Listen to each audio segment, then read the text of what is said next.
The following is a presentation of the Retro Network. SequelQuest, episode 106, a SequelChat movie review of Fast and Furious presents Hobbs and Shaw. Warning, SequelChat is a movie lovers podcast featuring discussions of the latest cinematic sequels. In theaters now. These weekend of release reviews are spoiler-filled and highly flammable, so please use caution when listening. You have been warned.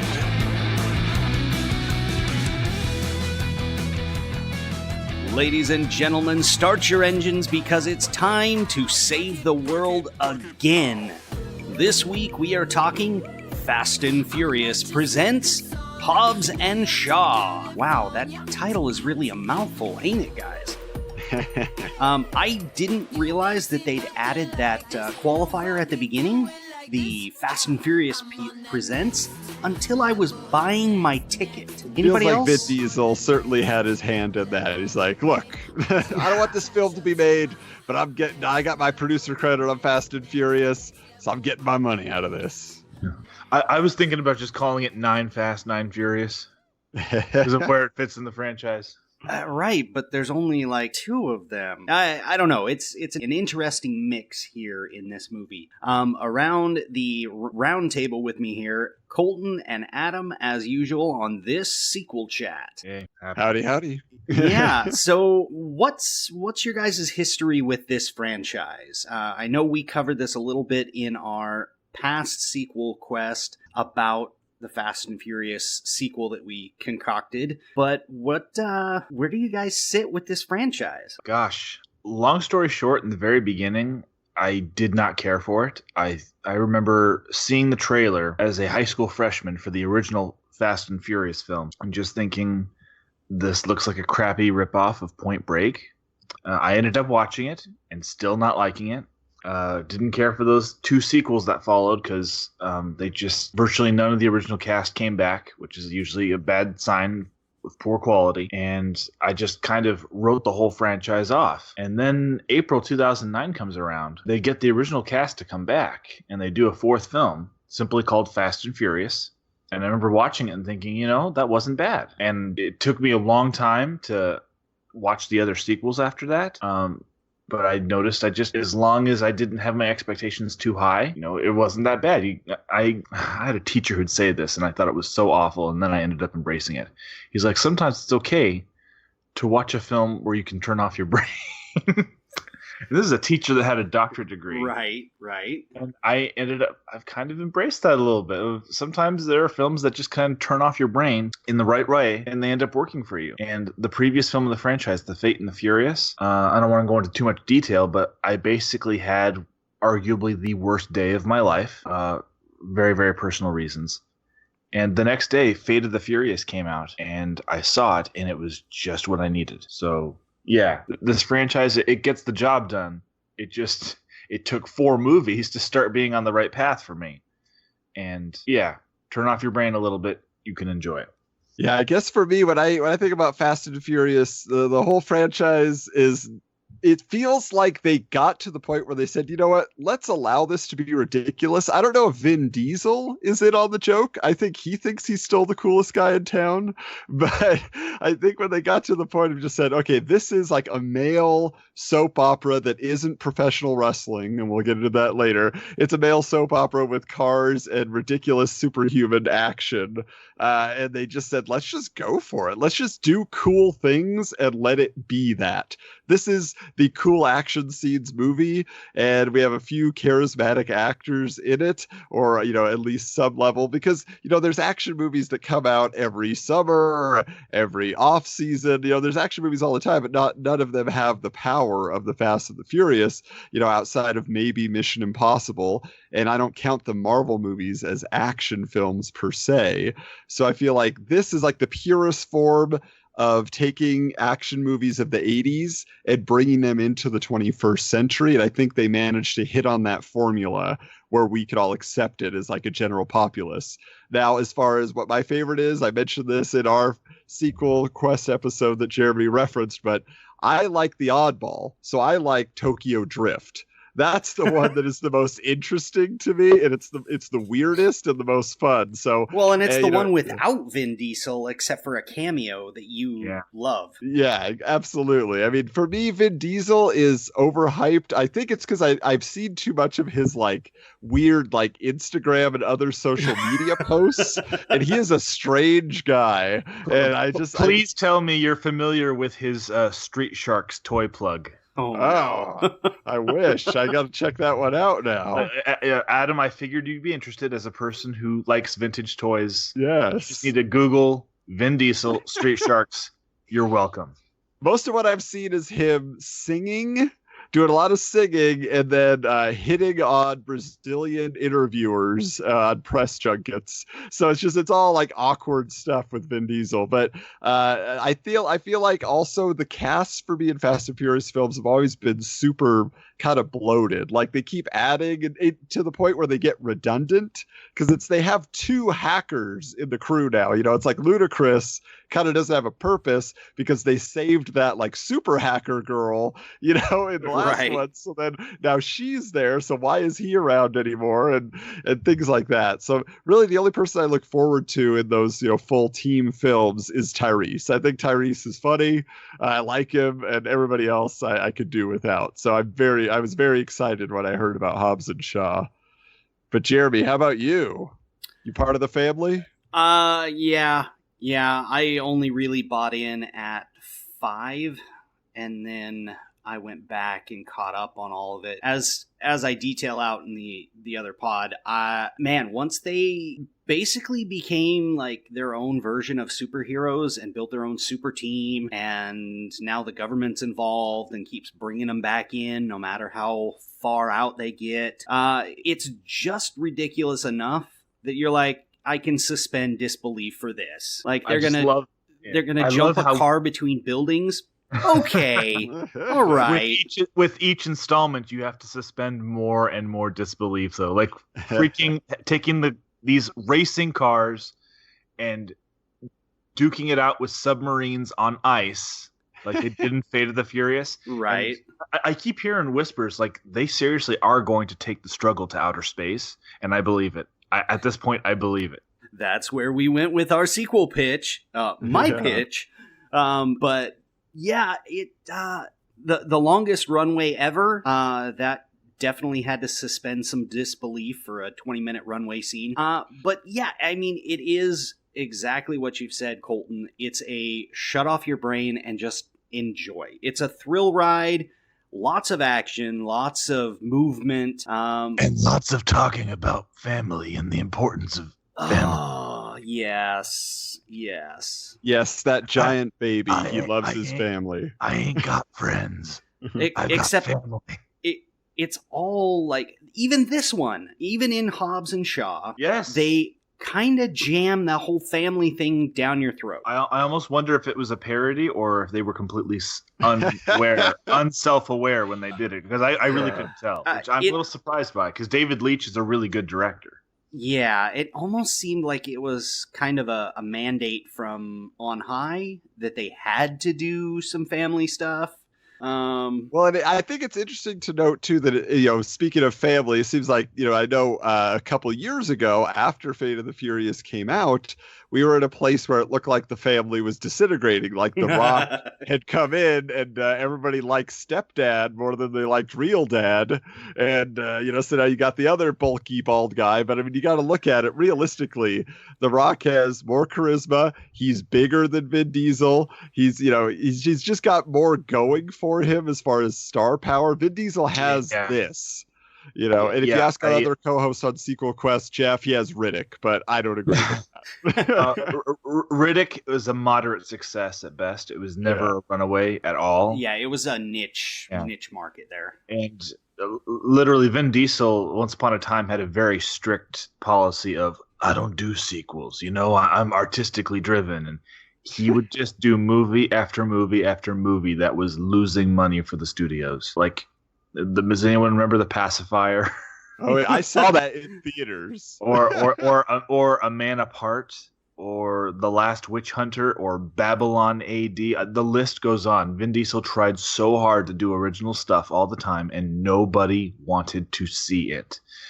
But eventually, he likes the dump trucks full of money and the fact that he can be in movies that don't bomb. So it took 8 years, but he finally came back to the Fast and Furious franchise. And I imagine part of his negotiation was he wanted to be a producer in his contract. So I believe since the fourth one, he's consistently gotten a producer credit. And Did he get a producer credit on this one, though? He did not. I didn't see it. Yeah. Well, that's what I liked about it, though, is the producers listed, the two first ones we saw were Dwayne Johnson and Jason Statham. Yeah, because they came up with the idea. They concocted doing their own spin-off, and I believe they came up with most of the script. I mean, they even had a promo set, or at least a mid-credits tease set to debut with Fate of the Furious, but Vin Diesel threw a hissy fit and nixed it. Oh, gosh.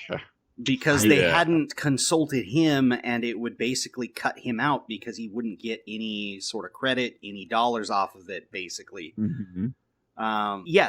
There was some drama in the family with this If you movie. look at the film Fate of the Furious, you'll notice that Vin Diesel and The Rock don't have any scenes together, and that's for a reason. And, at the time, it seemed like it was almost a contrived pseudo fight that they were having behind the scenes that was just all over social media, and almost to drum up interest in Fate of the Furious. But in reality, it's looking more and more like we're not going to see them together in any future installment. They are in the process of filming Fast 9, I believe. Yep. Yeah, I believe they asked Dwayne Johnson if he was coming back for that, and I think he said no. He said he'd be willing to come back for the 10th one maybe, but he's going to sit out the 9th one. Did you guys see that? I had not, but I wouldn't doubt that. And especially if this franchise takes off, well, then why does he ever need to come back at all? You know what I'm saying? Like, he'll be happy to have his own series that works. He'll have Jumanji movies, and he'll have his Hobbs and Shaw franchise. And I think there's a very real possibility with that, depending on how the next few weeks of box office go.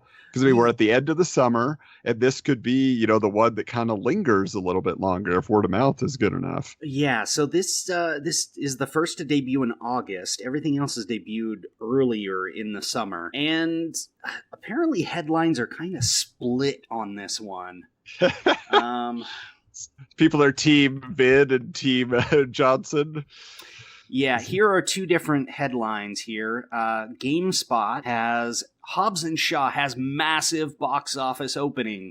It's off to a $180 million global launch. But Screen Rant, on the other hand, Hobbs and Shaw has worst Fast and Furious box office opening since 2009. So it's really split. I believe they only did $60 million domestic opening weekend. Yeah. Which I think is fine.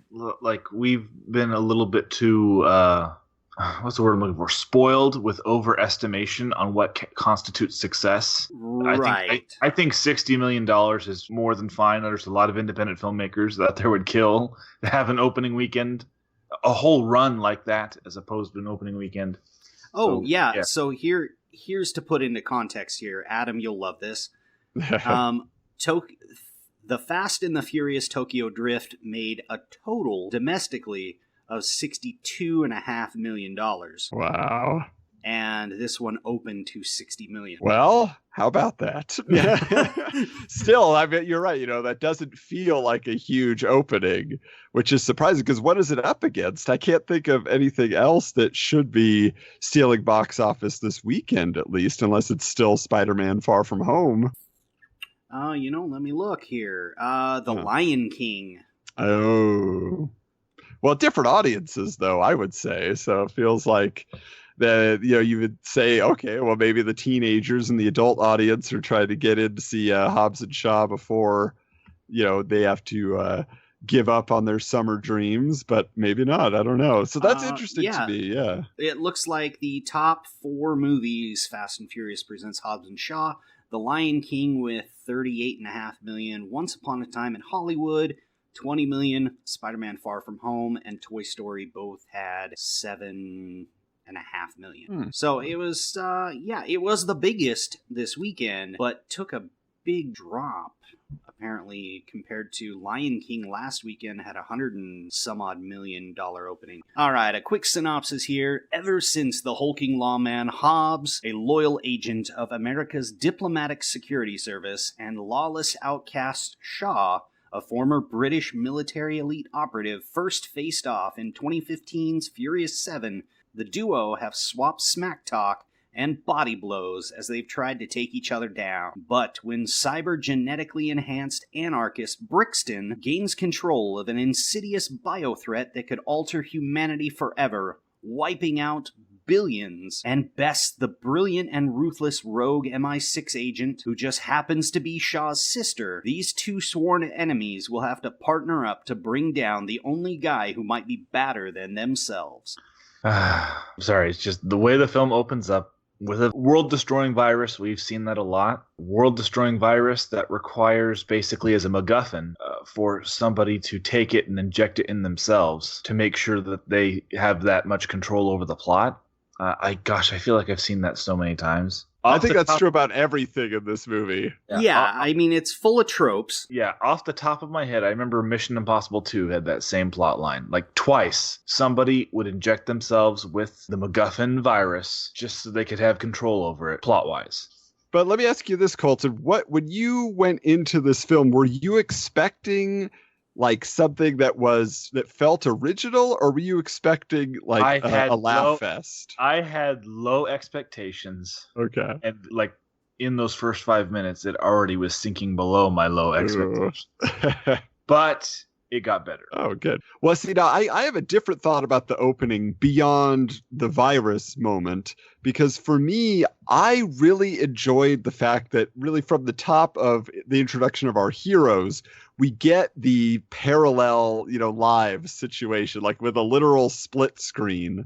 I really got a kick about them showing how their lives are just kind of a tick off from each other, but essentially they follow a very similar path. Yes. And that comes back again and again throughout the movie, to the point of where we said they're both producers on the film. I feel like they must have just mutually agreed, because sometimes you hear about those contractual things like you will have the same amount of lines, we will have the same amount of screen time, like those things are mandated. But it seems like in their case they wanted to make that part of the film. It's like, yeah, we'll each have our moment, but that's the thing, is we're going to be sparring back and forth, and you're going to have that comparison throughout. So you have The Rock coming in and breaking up a drug den or whatever, that he's going to get his information. Statham, same thing, except he's got a champagne bottle in his hand, so he's a champagne problem. And so I just feel like it's interesting how they really went with that for so long in that intro. And then, like as we continue the film. I love the simultaneous split screen comparison between the two. I thought that was very stylish. Yeah. Now, what did you guys think of Hattie coming into this film then, Jason Statham's? Because doesn't it seem like what you do is you just bring in a Shaw sibling? Like, we're out of ideas. Get one of Shaw's brothers or sisters in the movie. Right. or his mother. Yeah. Well, Helen Mirren, she talked her way into the franchise, and she's here to stay, I guess. So that's great. And considering the level of acting caliber and class she has, I think she is such a good sport. Yeah. Being part of this, I have to say. But have you guys seen this actress in anything else who played Hattie? Because she was not someone that was super familiar to me, but it felt like she was somebody I was supposed to know. Her name is Vanessa Kirby. She's like one of those that's kind of rising pretty fast. Okay. So she doesn't have a whole lot of credits under her belt, relatively speaking. I know she was on a Netflix show that a lot of people really liked called The Crown. Okay. Oh, gotcha. Was Helen Mirren in that too?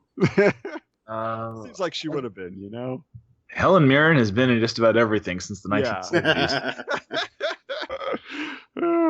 But I thought she brought a lot of fun and she had a lot of attitude to her. The one part that didn't 100% land for me is it felt like there was supposed to be this rift between her and Deckard Shaw. Like there was supposed to be like, oh, she was on the side of MI6, so she was with the good guys, and he was rogue and supposedly had this bad reputation that he had killed his unit and all this stuff. So to me, I was like, I felt like they mention it when they first meet up. When he shows up and says, "I'm here to save you," she's like, "I don't need saving." And then after that, it's all just like, "Oh, it's good to be back together." Oh, you're like, I didn't feel any animosity between them, even by at the point of the resolution at the end where she's like, "Oh, I shouldn't have doubted you. I never should have believed you went dark," or whatever the term was, And so like it didn't play for me as heavily, but I didn't care. I liked their sibling bond, even though it seemed like they were trying to give us a rivalry or a subtype of rift. It just didn't play hard enough for me. One of the things that I struggle with is that Jason Statham's character, Deckard Shaw, he literally, his first scene in the franchise is him murdering one of the core members of the Fast and Furious family. Right, Han. And Han. Of which there are rumors by The Rock that vindication or payback for Han is still coming.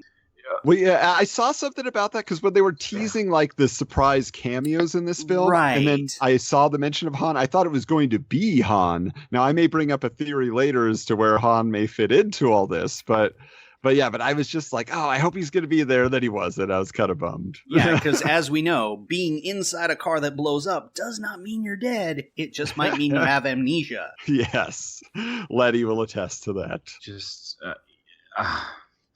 between that and what an SOB villain he was in Furious 7, it just, in Fate of the Furious, when all of a sudden he is this high-spirited, happy sidekick working with the team, freewheeling, just like it's whimsical the way they suddenly turned him into an ally. And for me, it just rubbed me the wrong way after all the evil he'd done. Like, he's not even close to making up for the evil that he'd done. So that always just kind of rubbed me the wrong way, I have to say. But I think this franchise is so famous for that. I mean, just the fact of where it has gone from its beginnings, the fact that, Dom was essentially a criminal, in the first film, and now he's a hero. You know what I'm saying? Like, there's so like they do that all the time. It's one thing to break the law. It's another thing to do stuff that was evil. And, Jason Statham, his character in the beginning was pretty freaking evil. But he was justified. He was getting revenge for his brother, in his mind. Now, he wasn't evil for evil's sake. Did I miss when... Shaw says something in here where he says basically that he had to kill his own brother. I don't remember that. Yeah, that didn't ring a bell for me either. Because I thought it was the Shaw brothers that were on that plane in Fate of the Furious that were taking on Dom and Cypher. Yeah, it was. But I don't know. I don't know unless he was talking about Brixton and killing him. No, because he was saying that to Brixton, I believe. Oh, okay. Yeah, it was very... That was one of the things that didn't quite fit canonically with the franchise. That I was like, eh? And the other thing that I did pick up in this, it was kind of a throwaway line, but it's when we're in London and Shaw takes them to his little hideaway, his bunker, and they're walking through all the cars, and The Rock makes a comment about, oh, even a little one, just your size. And Shaw makes an offhand reference, oh, that was for a job in Italy. And I'm like, did they just tie in the Italian job to this franchise too? Might as well. A nod and a wink, because Jason Statham is clearly playing different characters. But yeah, yes. I thought that was very... I thought that was very clever. I'm not going to lie. I can't believe it's been 16 years already. Yeah. And he just can't get away from driving cars fast. Not to mention, he looks the same. That's true, actually. Does not age, man. All right, so what were some major moments for you in this movie that stand out? Because we can't go blow for blow. It's basically Shaw's sister injects herself with the virus. Then they're playing back and forth. She's now the MacGuffin. Each side kind of has her for a little bit. And then we're introduced to The Rock's family, Hobbs's family, and they're gunless. And then I get rid of them. And then a lot of backstory with Hobbs that we never would have gotten in the main franchise. And then lots of hand-to-hand and conveniences or plot contrivances happen. So yeah, what were your major standout moves? I mean, I'll mention for me just one that I enjoyed throughout the film to start was Brixton's superbike. I loved his superbike. That was so fun. And just the way that, I mean, basically, I'm sure it was linked to him. It just seemed like it responded to whatever he needed it to show up next to him. So it was like his trusty steed. But then he could just twist it and turn it in so many different configurations, like when he goes under the truck, which was in the trailer, but it was still cool, to see it in the film. So I felt like that was something that they didn't make a big deal about it, which I always was surprised by, like he didn't talk to it like it was precious to him or anything. He has no sentimentality, I guess. He anymore. didn't name it Kid. Oh, exactly. But I thought that was, whenever it showed up, I was like, oh, super bike. It was very Bat-Bike-esque from the Nolan verse. Yes, very Tumblr. Yeah. In 2001, when this franchise started, I wonder how the people involved would have felt knowing that it was going to go this deep into science fiction and have a practically living bike in 18 years. Wow. Like a lot of people, some people might still be in doubt over how much this franchise has changed. And I feel like that bike alone proves how science fiction-y this franchise has gotten. Yeah, Brixton himself, he's a Terminator, I'm not complaining. I'm just saying it just shows you how much the landscape of this franchise has changed. And yeah, I did like the bike. I love that sequence where everything ends with Brixton basically landing inside of a double-decker bus. And he's always throwing his helmet whenever he gets mad. He's like, ah! That is if he's wearing it in the first place. Remember when they paratrooped into that MI6 office? Oh, yeah. His crew has their helmets on. He comes in flying wearing his suit but no helmet. Wonder if that has to do with his contract. You got to be able to see my face. I don't know. But which was an awesome. I loved the magnetic connector or whatever it was that they had the lines that they had mounted on the top of the building. So when you jump out the window, they shoot the line down and it attaches to you. That was a cool little, way to make it kind of unique instead of just having a line on you the whole time. It's like, nope, when you need it, here it comes. What did you guys think about, because this is something that really, I was like kind of ready to fist pump when the scientist who is the one who created the virus, he's kind of, I don't know, you can tell he's got a little bit of guts because he broke away from this organization. He fought the programming and the brainwashing, but at the same time, like when Hattie comes in and saves him, he's like, that's not possible, but when he comes in to save the day with the flamethrower, I love that. That was just fun, because he'd been tortured with it earlier. And it made me smile a little too much because I'd recently seen Once Upon a Time in Hollywood. Oh. And the same thing happens in that movie. Leonardo DiCaprio takes on a member of the Manson family with a flamethrower. Oh, wow. So, I don't know why. I just brought back that smile because it happened so recently, Yeah, and I don't think we could leave out the NOS chain. Oh, so just like that was so cool when they're all just like linking up cars so they could hold the helicopter down. I was just like, those were some terrible throws. Yeah. That reminded me of a similar stunt in Terminator 3 Rise of the Machines. And I have to say, I liked it. It did put a smile on my face. Also, before we get off them, the scientist you mentioned, he put a smile on my face because I remember it was so interesting to see his range. Off the top of my head, the last time I saw the actor playing him, he was the villain in the Will Smith movie Hancock. And yes. This is such a different role for him. Yeah, and I remember saying he was the only good part of Hancock. Yeah. So, yeah, that's pretty good. Adam is not a fan. No. Hancock, the first half of the film is literally, to me, a masterpiece. I can't find anything wrong with it. The second half, everything goes to Hades. Yeah, there were some issues. Could have used a little more ironing out in the script, but... Speaking of which, I saw the trailer for Gemini Man in front of this. I don't know if you guys got that. Oh, yes. But, man, does that look terrible. Will Smith, give it up, man. Give it up. No more action movies, please. I'm going to give it a chance because of Ang Lee, but the way the trailer looks, my expectations are low. Yeah. Oh.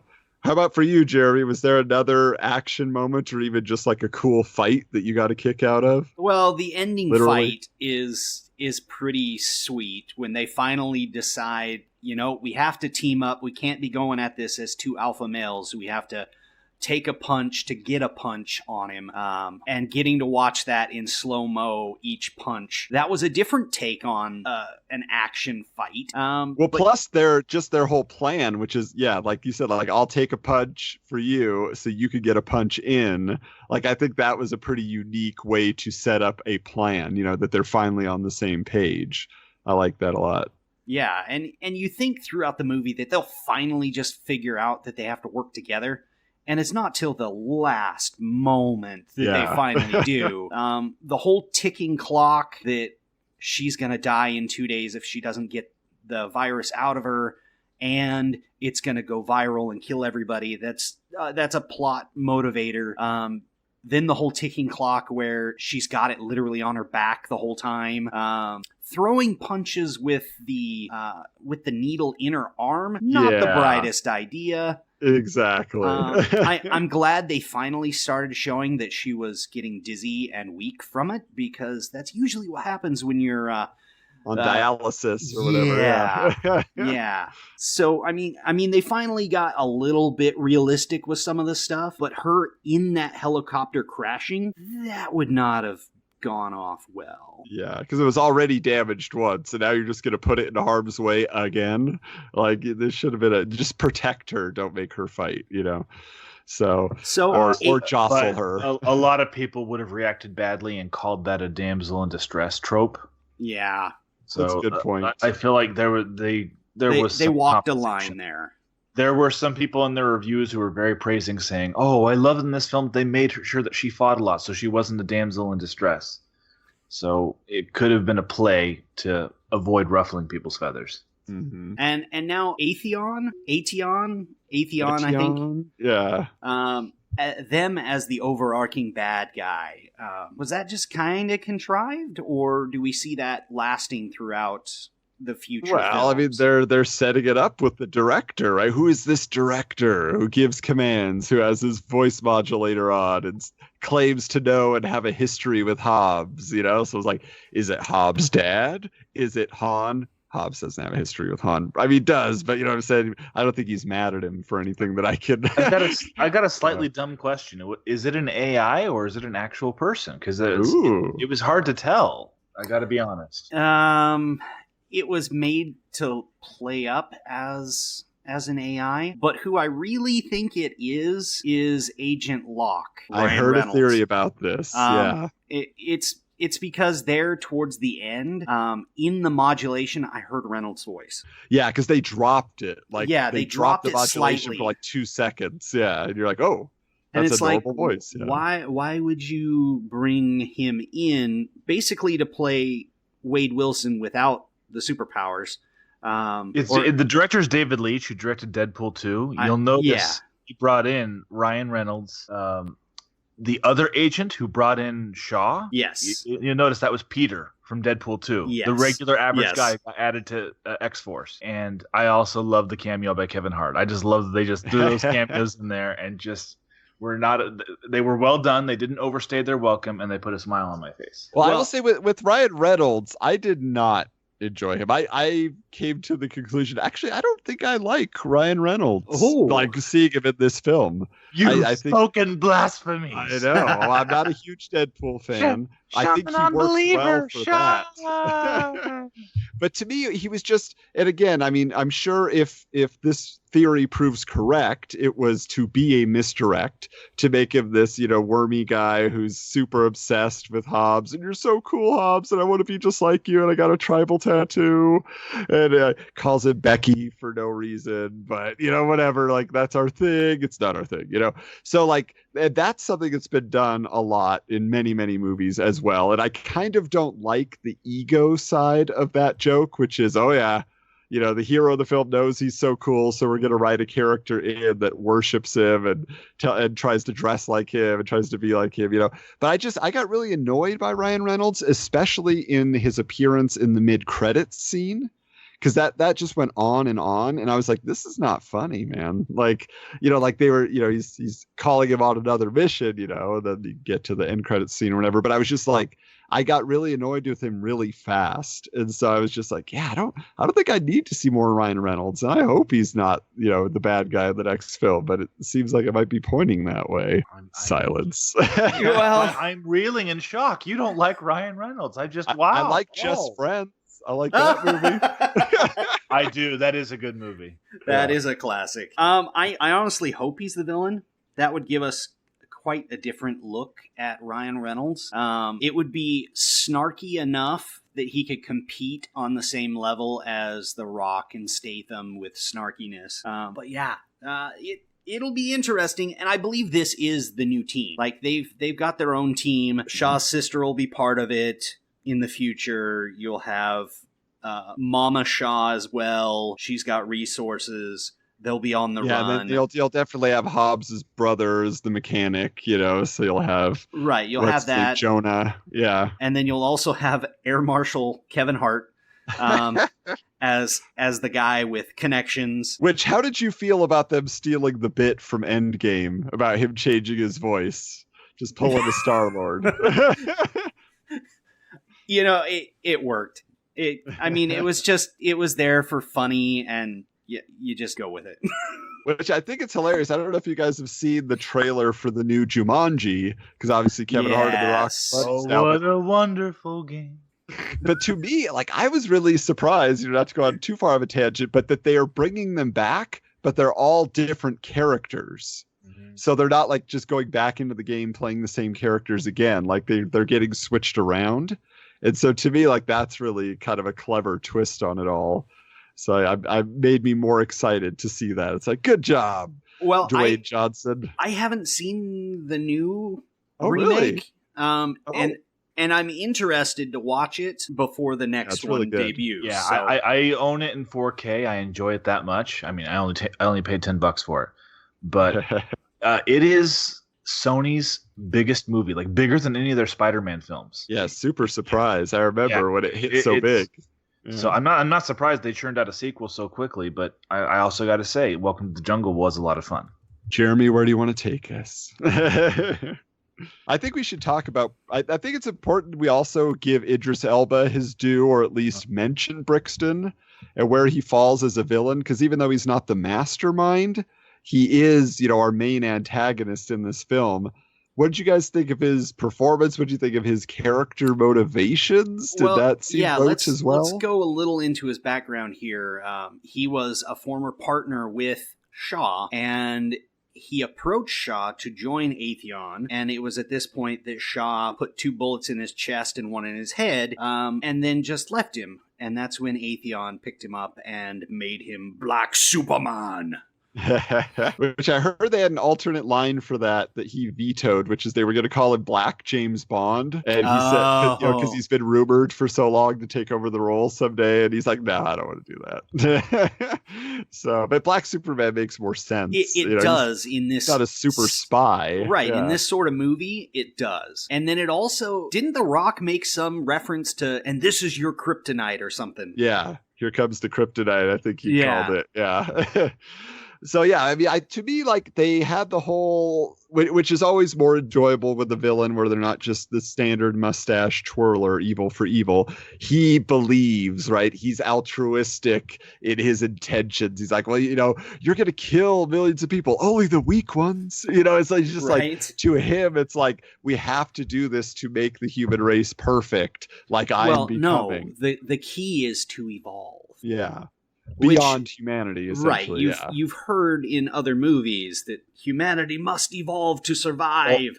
Ultron. I think of Ultron right away. Yes. Yeah. So like in that case, like I can appreciate that he's got that side to him.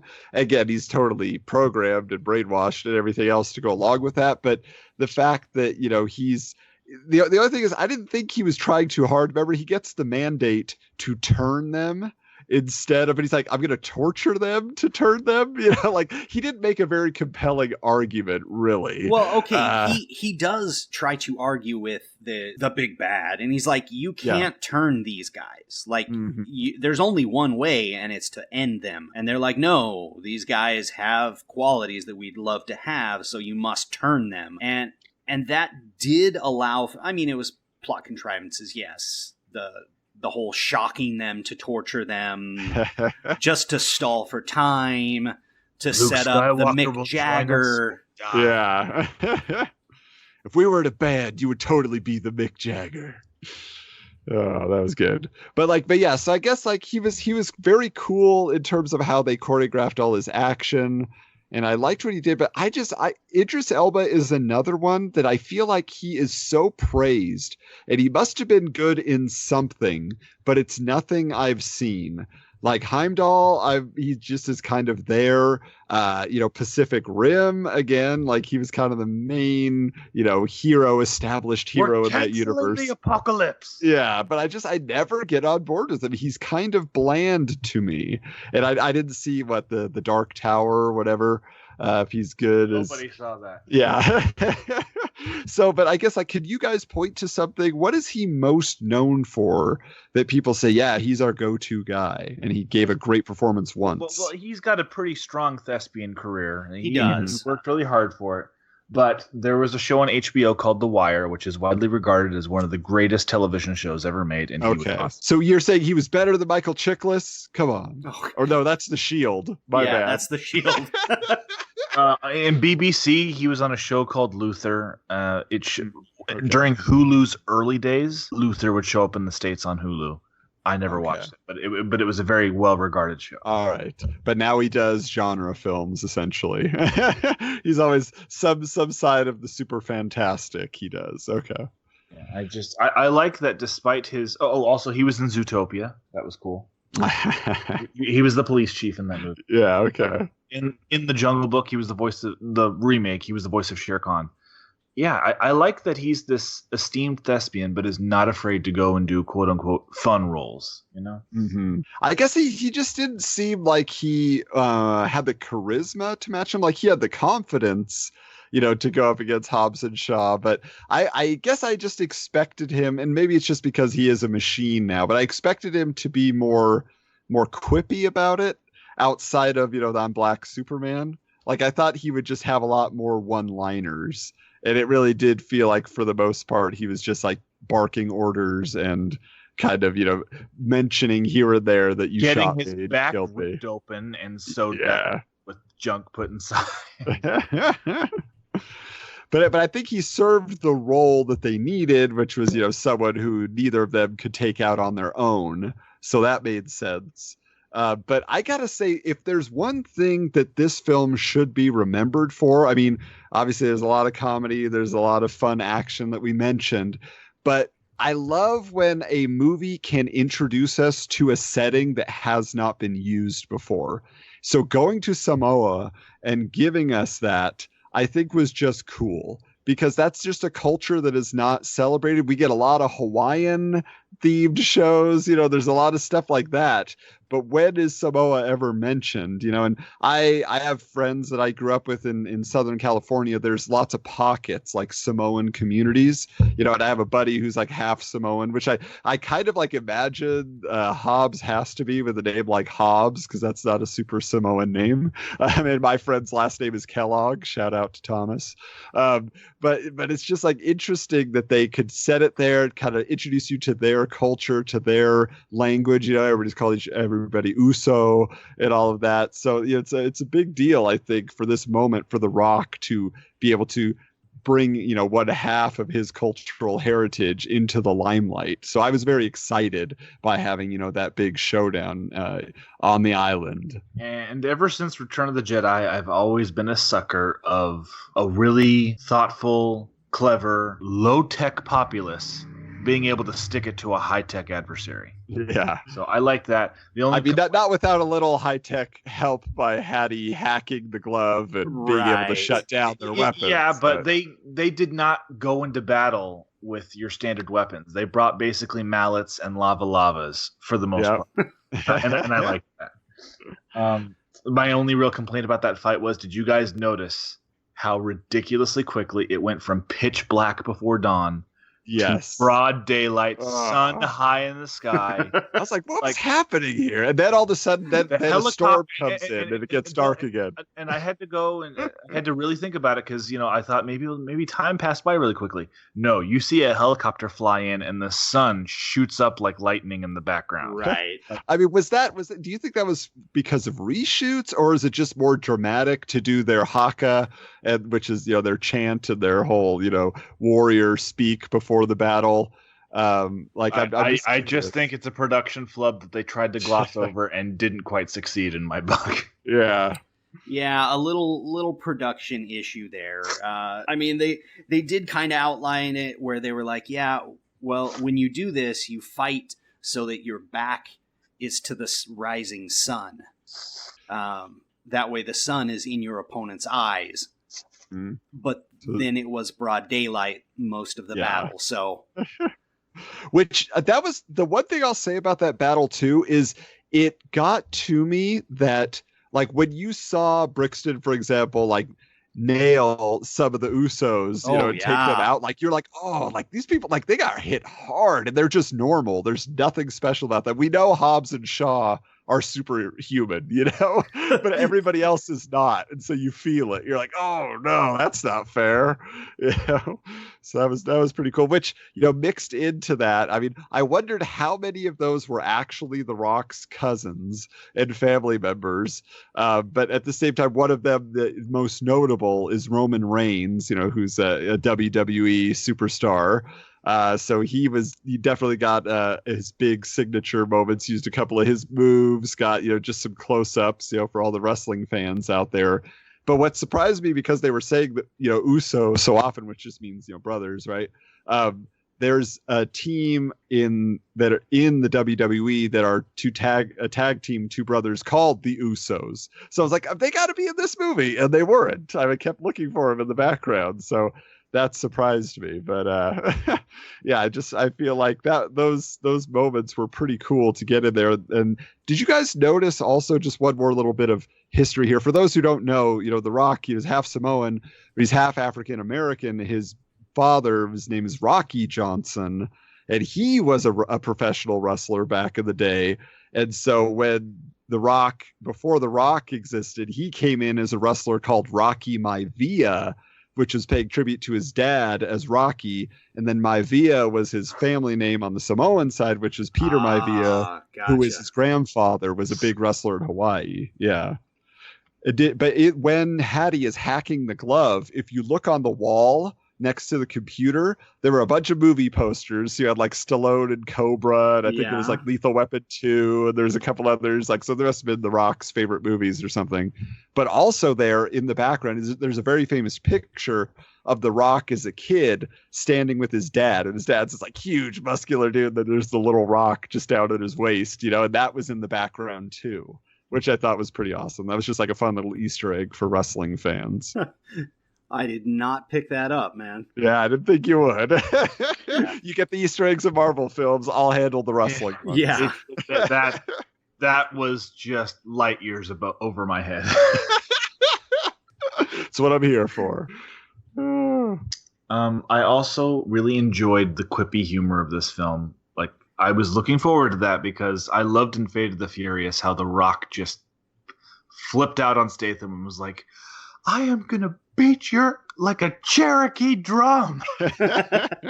And I wanted more of that, and I think I got plenty more of that. And I loved the interplay that included making fake identities, and Statham made sure to get. Yes, he made sure to give there. What was the joke? I didn't get it. I was like, this is supposed to be funny. Why? His first name was Mike, and his last name was Oxmall. So just say it really fast. Mike Oxmall? I'll spell it out for you. Okay, I finally got it. Okay. My rooster, Small. Yeah, wow. they're light years over my head. Which is why the rebuttal of Hugh Janus was so funny. Totally did not get it. First name Hugh, last name Janus. Wow. I thought it was pretty funny too, just like when they're having their showdown in the conference room, tearing each other down. And so that was fun. Again, they each got their moment, what irritates them most about the other, and with Statham, it's like the creator it's vomiting in my eyes and it burns. It burns. The sound of your voice is like balls being dragged on broken glass. And The Rock used a few catchphrases also of other wrestlers like Chris Jericho and Stone Cold, and so that was fun too. He had a couple of callbacks, and he did his eyebrow raise to his daughter on the phone, so that was fun. But yeah, so like as we close out, I'm curious for the end credit scenes, what did you guys think about those and all the stuff they were either alluding to or setting up? I got to be honest, I had such a tight schedule, I did not stick around for the credits. I knew there was going to be something, so I read about it online. Okay. I actually did that too. I saw the first one, like I said, I saw the Ryan Reynolds one, and I'm like, I'm out of here. Well, the Ryan Reynolds one was 2 parts. So you saw the beginning there, Adam, and at the very end, he's basically still talking to him on the phone, and he's like, "Oh, I'm bleeding out. There's blood everywhere." And then he realizes it's not his blood, it's everybody else's. And he actually stabbed a guy with a brick. Which he said is impossible. Right. And so he was having fun with some of his conversation from earlier in the film. The other main credit scene was of both of them reuniting with their family, the Shaws breaking their mother out of prison, and and then Hobbs taking his daughter back to the island. So yeah, which, as cheesy and contrived as it was, that was like, I did get like slightly emotional in those moments, even just at the prison. Like, she got her dream, seeing her kids come back, because it was totally set up. Both those things were going to happen, but it was just, I felt it was a nice way to end it. Like you say, the franchise is all about family, so let's just hit it hard. Let's keep it going, All right, well, let's wrap it up today. Colton, where do you fall on this movie? This is one of those films where I saw it a few days ago, and it doesn't take a very long passage of time for the film to already kind of fade from memory. I already am feeling like I'm forgetting details about this movie already, because it's just fun but passable summer fare. But still, I thought it was better than average, so I'm willing to give it a 6 out of 10. I'm sitting with probably like a 7.5, just because it was a romp and a half, a wild roller coaster, full of cliches, full of jokes and banter back and forth and all over this movie.